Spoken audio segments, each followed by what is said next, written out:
वबरकातुहू। आज जो अमल हम आपकी खिदमत में लेकर आए हैं ये है कि हर चीज़ को मती करने का मुजरब अमल है। हर चीज़ आपके कदमों में होगी, हर चीज़ आपकी मती हो जाएगी। लिखने का तरीका यूं है कि नगोश आप किसी टाइम भी लिख सकते हैं, कोई मसला नहीं है।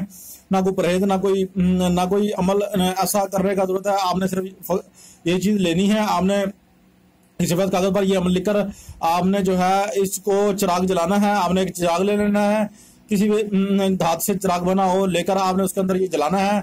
जलाकर हमेशा के लिए जिस चीज को आप मती करना चाहते हैं उसका नाम लिख लें, और नीचे जो है ना, अगर इंसान है तो इंसान उसकी मां का नाम लिख लें और कहें कि ये मेरी मती हो जाए, तो इंशाअल्लाह ये आपकी फरमाबरदार और मती हो जाएगी। अमल मुजर्रब है। आपसे रिक्वेस्ट है मेरे चैनल सब्सक्राइब कर लें, और अगर आप चाहते हैं कि हम इसकी इजाजत आम व खास दें, आप मेरे चैनल को 11 बंदों के साथ हमारी वीडियो को शेयर करें, लाइक करें, सब्सक्राइब करवाएं, और देखना उससे टाइम ये इसकी इजाजत आम व खास आपको हो जाएगी।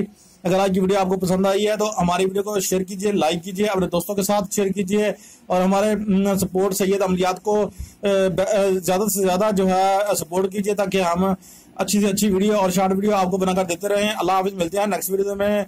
अल्लाह हाफिज़।